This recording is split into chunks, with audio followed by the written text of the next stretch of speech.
So here we are at the Black Mountain Ranch plot of Tabletop Farm, and this was started in 2010, and I've been leasing it since then. We just renewed our lease.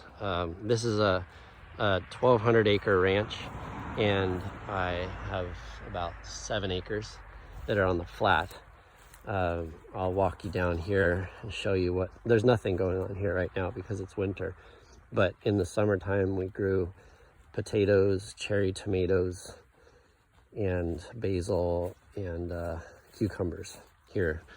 And they did pretty well. We had a little bit of a potato harvest failure due to the late rain that we had in May. We had a lot of rain in May, which we usually don't have. And a lot of the potatoes rotted in the field, sadly. We had just planted them about 2 weeks before. And then I planted this apple orchard here. About 80 trees survived. I planted about 90 trees and I lost about 10 trees, but it doesn't look like much right now because everything's pretty much dead. I mean, not dead, but dormant. And the nice thing about this place is it's really beautiful and it's usually quiet. It's a great spot to farm, and myself and my workers love it here. The difficult thing is that it doesn't have the best access as far as coming in and going out. So we tend to grow more like field crops, like potatoes and things that we can not have to come and harvest a lot or do a lot of tending to. This is our 3.5 acre plot here, and I've got it prepped for growing grain, but it's looking like we're not going to plant it this year because it's just too late until we had the rain. We hadn't had rain. We had about 1/2 inch so far, which isn't enough to really reliably germinate a crop and keep it going. So I'm glad I didn't plant the grain crop this year. But we'll probably plant something like a annual rye here. There's Black Mountain right there.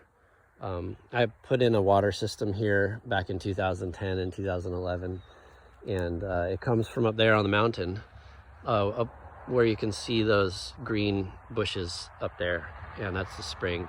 And then I pipe it off of some tanks that are up there, come all the way down. It's like, I think about 1/3 of a mile of pipe, and they come down here through a filter.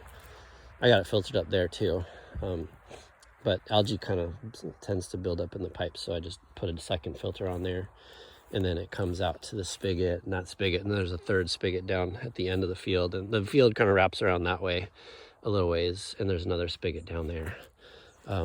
So I'll walk down with you till we get to the other plot and tell you more about this one.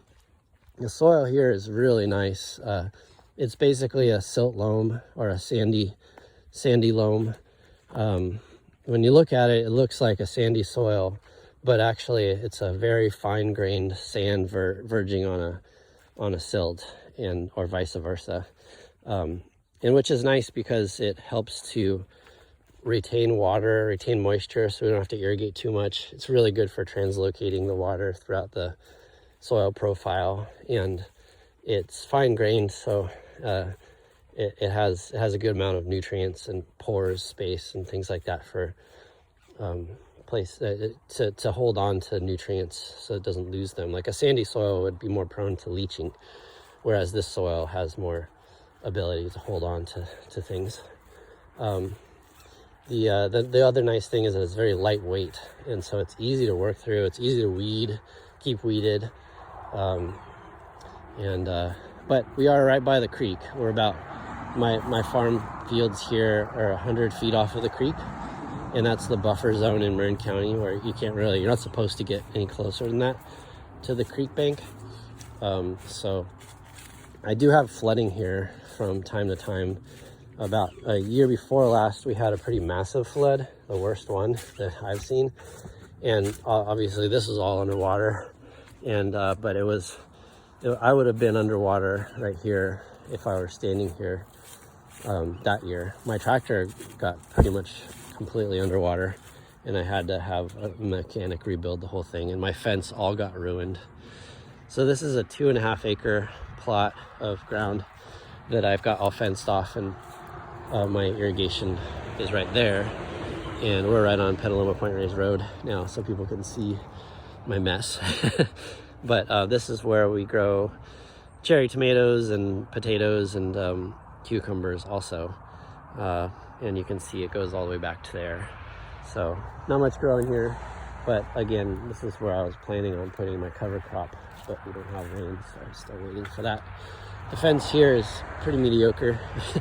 We're going to be doing some work this spring on replacing a lot of the fence.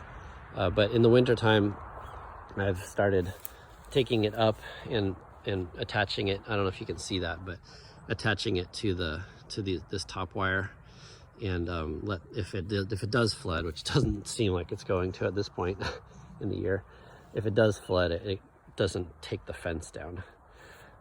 Okay, well, we'll see you at the other plot.